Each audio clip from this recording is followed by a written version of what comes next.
Of all the protests in the summer of 2020, for a moment there, it was utopia. one took a unique turn. Somebody over there said 18 know how to use a gun? This is the story of how violence came to occupy an anti-violence occupation in Seattle. Listen to We Keep Us Safe, a new true crime series on the Embedded podcast from NPR. This is Planet Money from NPR. There's this fundamental question in economics that has proven really hard to answer: how to spend money to help people out of poverty. The old school way of doing it was to fund programs that would support very particular things: buying cows for a village, or giving people business training, or building schools. But over the past few decades, there has been a new idea. What if the cure for people not having money was just giving them money, no strings attached? The argument for this idea is people know their own situation best. They can decide if they need a cow or training or a school. They just need some money. This idea has spawned a whole new set of questions that economists are trying to answer. Like, if we do just give money, what's the best way to do that? Do you just give it all at once? Or do you dole it out over time, like through what's called a universal basic income? Well, a huge new study on giving cash was just released, and it's got a lot of answers. Hello and welcome to Planet Money. I'm Dave Blanchard. And I'm Amanda Aronczyk. Today on the show, what have we learned about the best ways to give money to people who need it? We go to Kenya and hear from gossipy neighbors. We find out what people spend their money on when there are no strings attached. And we discover how a cow might be a better bank than a bank.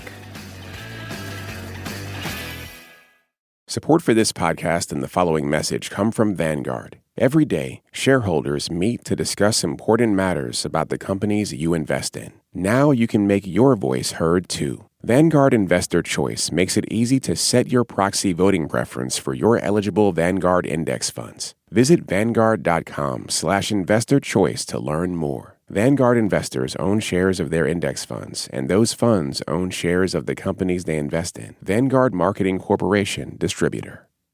This message comes from Odoo, the all-in-one business management software platform. Whether you're a small or large business, Odoo gives you one flexible platform built to grow with you. Try today for free at odoo.com/planetmoney. At Planet Money, we've been interested in this idea of just giving cash to people in poverty for a long time. We covered a major study that looked into this back in 2013. And at the time, the Just Give Cash idea was still really novel. The study was run by this nonprofit called Give Directly. Back then, they gave a few $100,000 to over 500 households in rural Kenya. So in today's episode, we're going to first listen back to our original reporting on that study from 2013. Then in the second half of the show, we're going to hear about what we've learned since then. In our original episode, Jacob Goldstein and David Kestenbaum traveled to Kenya. They visited one of the villages where some of the residents had received money. To get to this one village, you drive on the main road past the sign that says Equator, because that's where the equator is. And then you turn off onto these increasingly rough dirt roads, and you have to stop and ask for directions. Eventually, you have to get out of the car and walk down a path. It's very green. There are trees and birds, little farm plots where people are growing corn. And then finally, by the side of the path, you find the guy who got the money on his phone. Nokia. This is Bernard Amundi. He's 25 years old. He's got 2 kids. He lives in a small house with mud walls, a dirt floor, and an old couch. There's no sink because there's no plumbing. There's no running water. There's no electricity. The way it all happened, he says, is that one day the village elder came by with some people he'd never met. They explained that they wanted to give him $1,000, which to him seemed like a very strange idea. I had to be suspicious because in African setup, we believe somebody cannot give you such kind of huge money without working for it. Even our own president cannot give you. So I had to be suspicious. But Amundi said, fine, I'm a poor man. You want to give me money? I'm not going to say no. The visitors gave him a cheap cell phone, and then a while later, he got the text message. It was sent very early in the morning. Na dum ka wuok yotanda nikech nore ka pod anindo. I was still in my bed. I jumped up. Mor mara noneno nitie gimoro. My wife asked me, Bernard, what is it? Then I told her, the guys of Give Direct have sent us the money. It's here. He still has the message on his phone. Confirm you have received 41,000. All over the village that morning, people were getting their first payment from Give Directly and having that jump out of bed experience. This is one of Bernard's neighbors, Daniel Otieno Ombok. I got the message when I was in bed. And I told my wife, hey, you also read this message. She immediately saw it and read, she burst into laughter. She laughed and told me, now, my husband, what do we do? It's worth pointing out just how much money $1,000 is in this village. $1,000 is about what one of these families spends in an entire year. So you could think of it as someone coming up and offering to double your salary. But really, it's a much bigger deal than that. Most of the people in this village have no savings at all. So $1,000 is just this unimaginable sum. Daniel had never had this much money at once. Nothing close to it. So what do you do when more money than you've ever had in your life suddenly drops onto your cell phone? If you're Bernardo Mundi, you buy one of these. This motorcycle is called Bajaj Boxer. It consumes low fuel. The motorcycle cost him about $600. And this is not the kind of motorcycle you ride around so everyone will think you're cool. Around here, where most people live on dirt paths too narrow for cars, motorcycles are basically used as taxis. And Bernard bought his so he could become a taxi driver. It beat his old job. He used to work as a laborer. Often he would spend all day carrying heavy stones from one place to another. That's when he could find work. A lot of days there was no work at all. Now that he has his motorcycle, he says his work is much steadier. His kids used to go hungry, and they don't anymore. People bought all kinds of things with the money. One family bought a little mill to grind corn for people in the village. Another started selling soap and cooking oil. Daniel Otieno Ombok, the other guy who jumped out of bed when he got the message, bought something he'd always wanted. Mattress, high-density beds. Mattress high-density bed, it turns out, is basically just a mattress. He used to sleep on a mat on the ground. Now I look like a human being. I'm not a human being. What were you before? John Inango.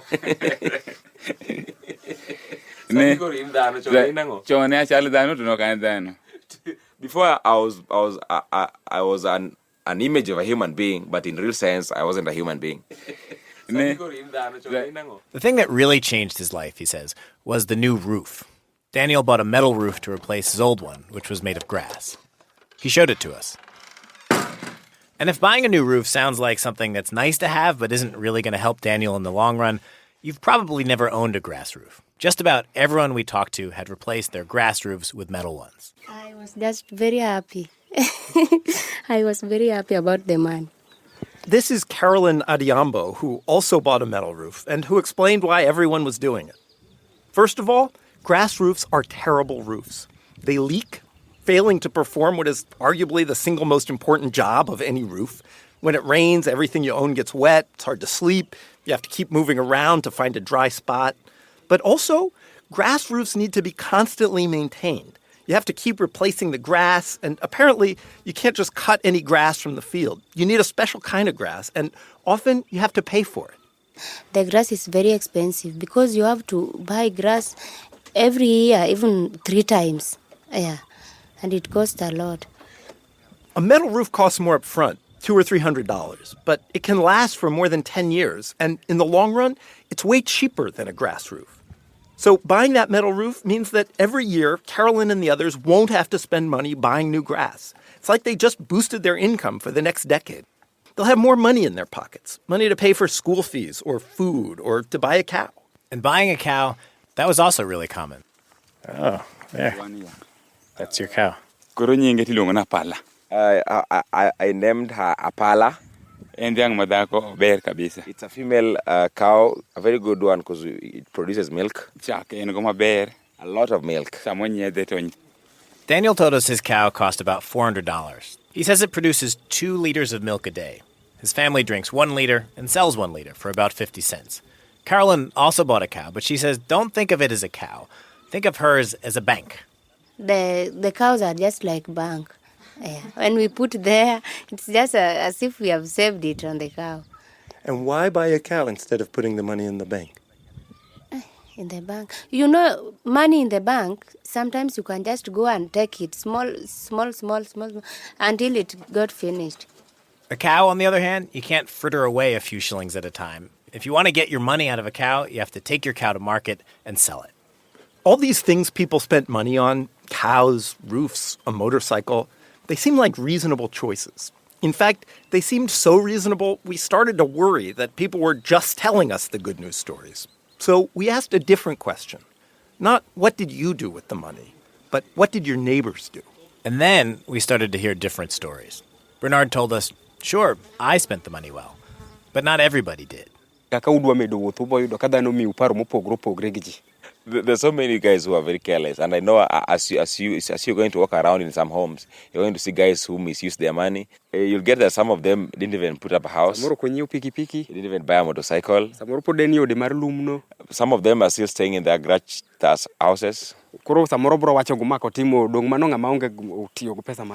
Yeah, you'll just see there's no change in his life, and they misuse the money. What did they do with the money? Samoro ka yo madhe tingen gumi madho en gumudhi samoro ntie ngat ma onyao gomna chiemo to gumi chamo pod kiny kech nkaya kaya. So some of them are drunkards, so they probably use it to buy alcohol. Others just spend the whole amount on food. They just ate and became fat, and there's nothing to see. Nothing has remained of it. Bernard didn't name anyone in particular, but another guy in the village, a guy named Julius, said, "My neighbor right over here, look, he still has a thatched roof on his house. He wasted his money. He was so embarrassed, he didn't even want to talk to you." He saw your vehicle, and he knew that you were around. He decided to run away. They're nowhere now. So we went to the neighbor's house, and just like Julius said, he wasn't home. There were 2 little kids there who told us that their parents had gone into town. It seemed like Julius might be right. So we asked Give Directly about the neighbor. And a woman named Lydia Tala, who works for Give Directly and is from the region, managed to reach him on the phone the next day.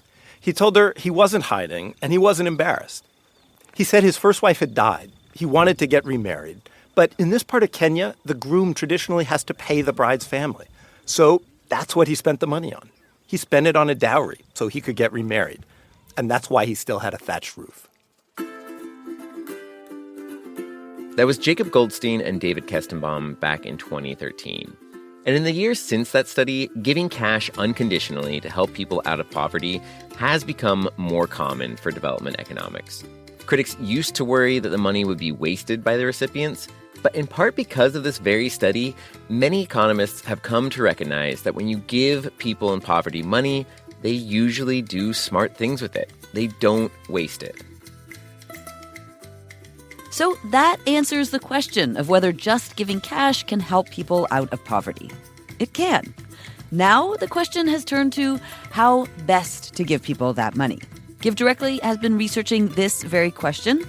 After the break, we find out what they've learned.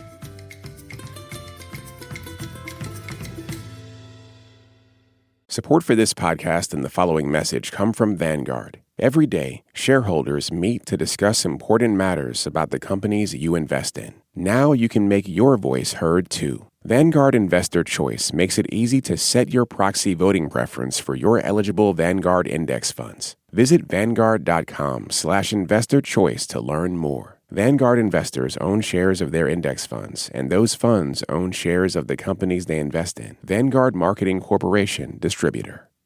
This message comes from Odoo. Running a business shouldn't feel like surviving a software group project. Start managing your business with one unified system. Odoo is the all-in-one business management software. Try for free today at odoo.com/planetmoney. Support for NPR and the following message come from Rippling. These days, you can chat with AI about almost any business problem, but Rippling AI is designed to actually solve them. That's because Rippling AI is built on your live global workforce data, so it doesn't just uncover insights into your business, it uses them to take complex actions across your departments. Ready for AI that isn't all talk? Head to rippling.ai/money and get AI that turns insight into action. That's RIPPLING.AI/money. Sign up today. Darian Woods here. Now, the saying goes, let's not reinvent the wheel. But maybe we should reinvent that saying. I find this expression that we shouldn't reinvent the wheel really annoying, because the fact is that ever since we did invent the wheel, we have been reinventing it. The wheel, the spoked wheel, the gear, and more. The wheel's invention and reinvention throughout history has been crucial to modern life and the economy. Things that you invent for one purpose can eventually end up doing completely new things that you never imagined. That's in our latest bonus episode, and you can check that out now if you're a Planet Money Plus listener. If that's you, thanks for your support. If it's not, well, it could be. You get bonus content, sponsor-free listening, and support the work of NPR. Go to plus.npr.org. So, yes, giving cash to people in poverty with no strings attached seems to work. Now, what's the best way to give people that cash? One proposal is giving everyone in a community small amounts of money on a regular basis, say monthly. This is known as Universal Basic Income, or UBI. So economists are asking, if we want to help people out of poverty, is the UBI model a good way to do it? One of the people interested in this question, Nobel Prize-winning economist Abhijit Banerjee. I called him up to talk recently, but he was having a little trouble with our annoying recording setup and his headphones. I'm actually not terrible at these things. It's just I have two headphones. If I can't make one of them work, I should be embarrassing. You clearly have other strengths. If you've got a Nobel Prize, I don't think you have to beat yourself up for not being able to make the Bluetooth headphones work, you know? Yes.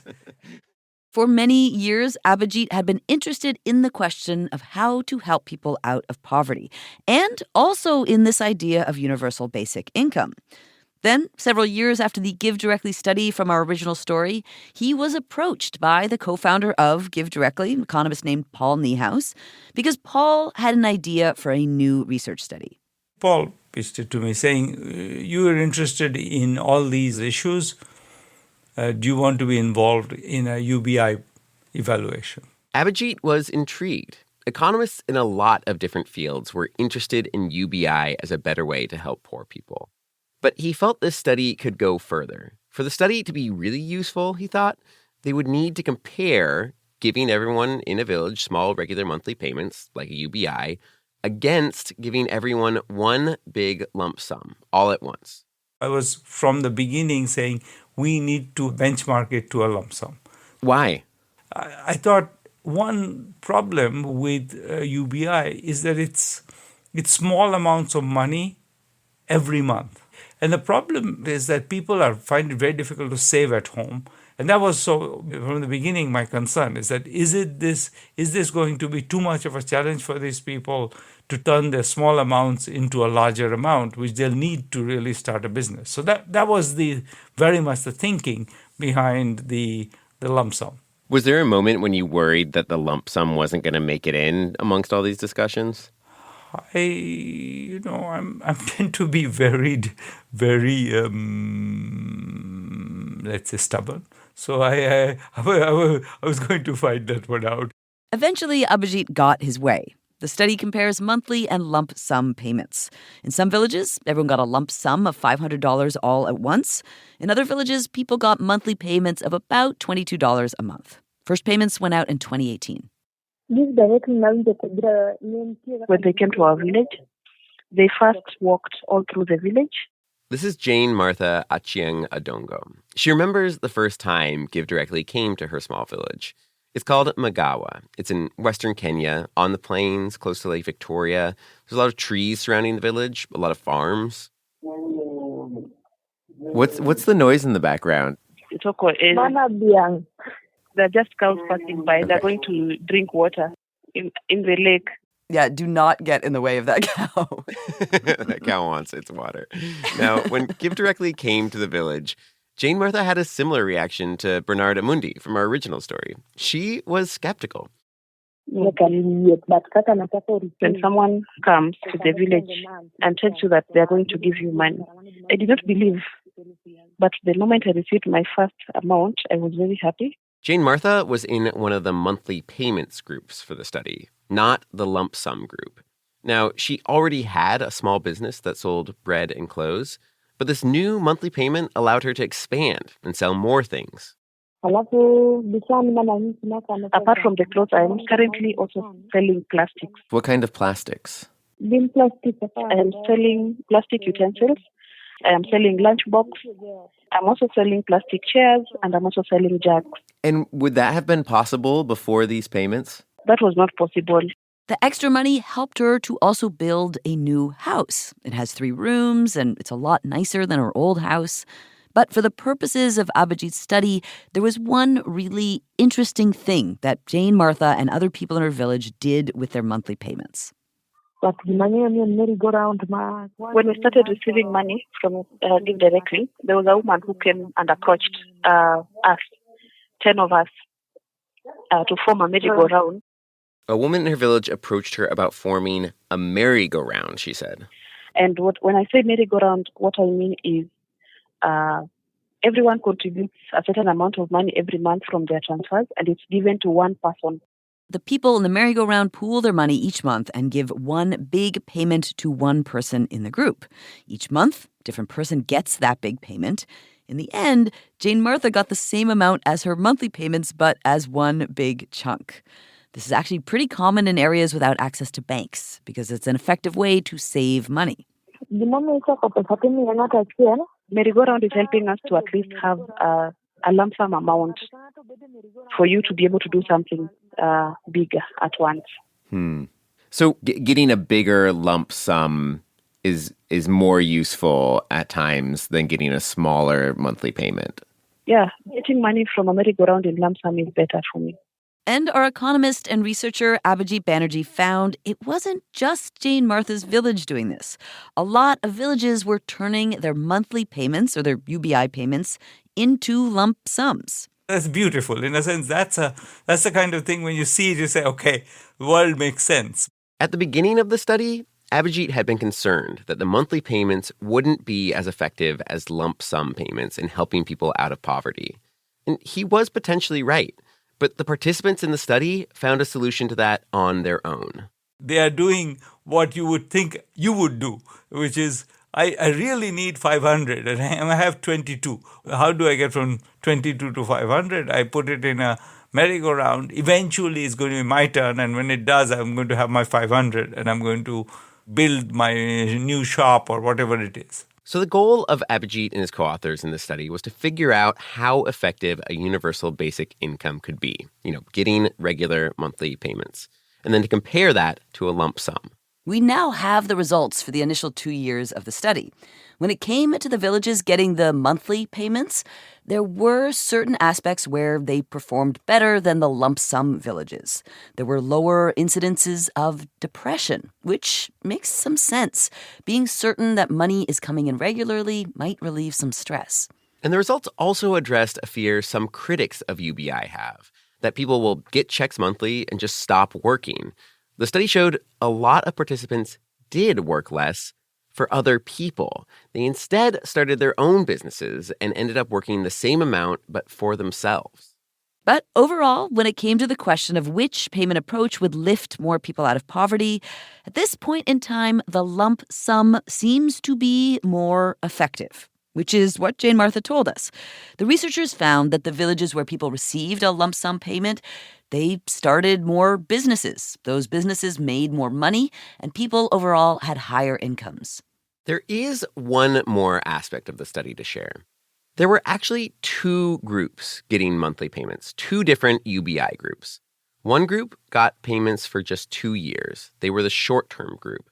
The other is going to keep getting them for a total of 12 years, the long-term group. And when Abhijit looked at the results of the first 2 years of the study, what's striking is the short term and the long term don't look the same. They have each got 24 months of the same amount of money, but they are behaving entirely differently. For 2 years, both groups got the same amount in the same way monthly. But just knowing that they'd be getting money for 12 years made the long-term group behave differently. people getting short-term monthly payments experienced the least benefit of any group in the study. But people getting those long-term monthly payments, oddly, their results looked similar to the lump sum group. This was the group that Jane Martha was in. And like her, a lot of people in this group joined merry-go-rounds. They became planners. They saved their money. In short, they invested in their futures. The program will end in 2030. Until then, Abhijit and other researchers will keep collecting data to try to answer what he calls the cosmic things. Big picture questions like, will the group of people receiving monthly payments keep saving? And will the positive results of the study persist even after the payments stop? Or will the participants wind up back where they started?